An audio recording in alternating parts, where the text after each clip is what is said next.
Let's go back to the issue of housing, homelessness, Te Puia Marae, and all of the attachments to that big discussion. We're joined now by Social Housing Minister Paula Bennett. A social housing trust has today urged homeless Auckland families not to take up a government relocation handout because it's setting them up to fail. Auckland's Monte Cecilia Housing Trust Chief Executive Bernie Smith told Morning Report he has no interest in the grant for his clients and people should absolutely turn down the offer. The grant of up to $5,000 is aimed at families wanting to leave Auckland but find cost a barrier to relocating. Social Housing Minister Paula Bennett, nice to have you on Checkpoint. Thank you for joining us, Minister. Just before we go on, can I briefly ask you, B, the 16-year-old girl with cancer at Te Puia, do you think she and her family would have a home as of tomorrow if she hadn't gone to Te Puia, she hadn't told her story on Facebook, and she hadn't got into the media?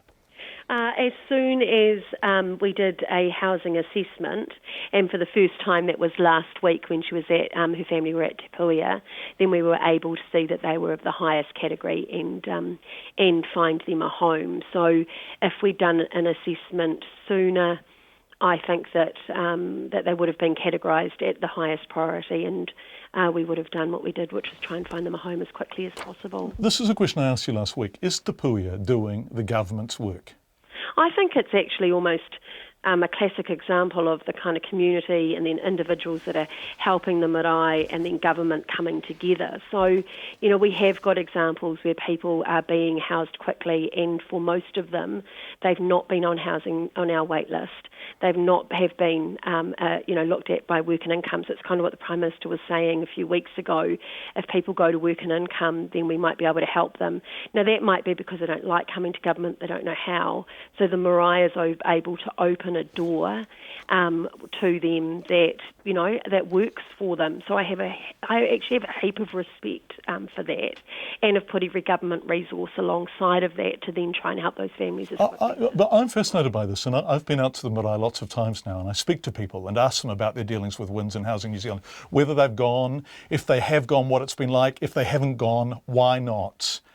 And it strikes me that they find those environments intimidating, alienating and marginalising, and that they are much happier and they feel far safer talking to the people at Te Puia. Isn't that a failure by the agencies? I know so many of those frontline people because, you know, I was involved with, you know, obviously social development for all those years as well. And I just know that they are sitting there trying to help people. It's why they're in their jobs. They care passionately and they want to do the best job that they possibly can. And yet on the face of it, we have 60 families who've been placed in homes after only a very small number of weeks of Te Puia's involvement who'd slipped through the cracks elsewhere. In other words, why is Te Puia able to do better than the agencies you're referring to? As I've said, sometimes Māori work better with Māori and in that environment. And look, there's no doubt about it though, and as I've said to you before, you know, we've got more people in need than I've got houses to put them in right now. And so I'm trying to pull every lever that we possibly can, and we're pulling a whole lot of them, and they're never fast enough. They don't feel fast enough for me. They certainly don't feel fast enough for those people. No, they don't feel fast enough if you're sleeping in cars, right? Well, that's what I'm saying. So let me finish. So, that's exactly what I was saying. Okay, so sorry. Certainly not fast enough for them either. Okay, fair point. Let's go to the $41 million you talked about at budget time, and let's work out how much of that was new housing. You talked about 3,000 houses, social houses, but how many of those were houses already being provided by NGOs that you were simply maintaining funding for, and how many were new? Yeah, so it wasn't 3,000 social houses, it was 3,000 beds, and that was for emergency housing. So this goes right back to last year, early last year. I just knew that it was worse than it had been, and I couldn't see it getting better. Sorry, Minister, I'm sorry to cut in there. You say beds, 3,000 beds. Is it actual beds or is it nights in a bed? It's 3,000 nights in a bed. 3,000 nights in a bed. Okay, so already that's a whole lot fewer than 3,000 beds. Of the 41 million, how much of that was providing new accommodation? Well, so what we're doing is, from that review that I did last year, what I heard the most consistently from all of those frontline emergency providers that are working with us every day is that they had no consistency of funding. They didn't know if they could keep their doors open and that, you know, the following week. And what they needed was a government commitment to help them. And they were delighted to receive that. But didn't you trumpet that at the time as a response to the housing crisis, whereas in fact it was a belated concession to continue the status quo? No, I don't agree with the way that you're characterising it at all. So what I did was, through months of review with the emergency housing providers, say that this was another tool that the government was providing, and I am proud to have come up with $41 million through the budget process. And some of that was going towards them keeping their doors open, and the rest will go towards new beds. And Can you break down the percentages? Is it 50-50? No, not at this stage, because we're currently in the RFP process. So we've got our request for proposals. So when you go to market, when you put out a media release, when you make a statement to Parliament that you actually had to correct, saying this is new spending, this is new money, this is the government's response, why aren't you able to break down what is simply a continuation of the status quo versus what is in fact new spending? Because I think there's going to be providers that we're actually providing no funding to at the moment that are going to want to step into that breach, and I want to be into what is a gap, and I want to be able to keep that open to them. So, there's a lot that's happening out there that government are not providing and not funding that's going on within the community. So I want to be able to keep that open for them.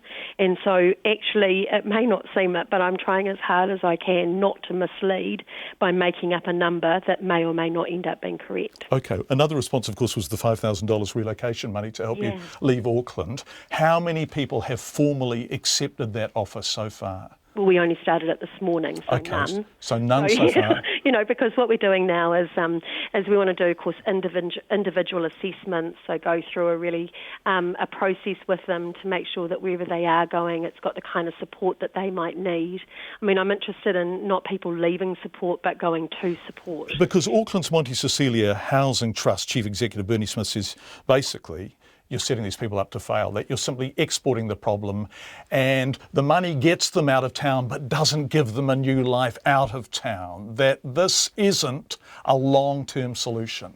And I quite accept that this might not actually be good for the people that the Monte Cecilia Trust work with.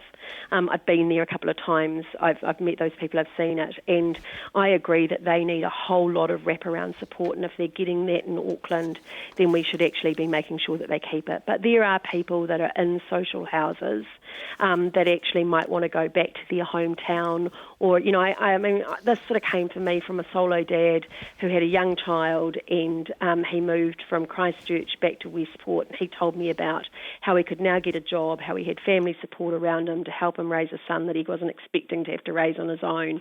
And that's the sort of thing that I'm looking at. So those people that can either move back to family, older people that might want to retire out of the rat race of Auckland, and that will free up houses for people like the Monte Cecilia's clients. Paula Bennett, Social Housing Minister, joining us live on the phone. Thank you very much indeed for your time, Minister.